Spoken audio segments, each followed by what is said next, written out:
கண்மணி நீங்க வந்து ரொம்ப ஓவரா ரூல்ஸ் பண்ணீங்க. என்னால வந்து இதெல்லாம் கேட்க முடியாது. எனக்குன்னு சில வந்து இது இருக்கு அப்படின்ற மாரி சொல்றாரு அன்பு. அப்படியெல்லாம் கிடையாது. நான் சொல்றது எல்லாரும் கேட்டுட்டே ஆகணும் அப்படின்ட்டாங்க.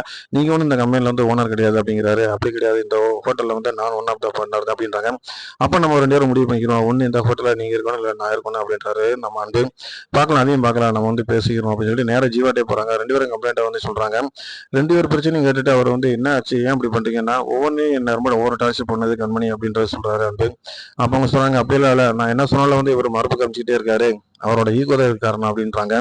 அப்ப ஜீவா ஒரே இடத்துல என்ன பண்றாருன்னா, நீங்க 2 பேரும் போகணுன்ற முடிவுலாம் நீங்க எடுக்காதீங்க. நான் சொல்றத கேளுங்க. 2 பேருமே வந்து ஒண்ணா தான் இருக்கணும். அதுதான் நான் விரும்புறேன் அப்படிங்கிறாரு. அதுக்கப்புறம் வந்து அவர் ஒரு நான் வந்து என்னால ரெஸ்டாரண்ட்க்கு வர முடியாது. எங்க அம்மாவுக்கு வந்து உடம்பு முடியல. நீங்க பார்த்துக்கோங்கன்னு சொல்லி கம்மிட்டு சொல்லியிருக்காரு. கண்மணி வந்து பார்த்தீங்கன்னா, அடுத்தடுத்து டார்ச்சர் ஓவரா பண்றாங்க. மெயினா வந்து கேஸ் பிரச்சனை இருக்கனால நீங்க இனிமேல் வந்து விறகு அடுப்புல தான் சமைக்கணும் அப்படின்றாங்க. அன்புனால மறுப்பே காட்ட முடியல. ரொம்ப திணறாரு. என்ன நடக்குது அப்படிங்கிறத பார்க்கலாம். தொடர்ந்து பாருங்க. லைக் பண்ணுங்க, ஷேர் பண்ணுங்க, சப்ஸ்கிரைப் பண்ணுங்க.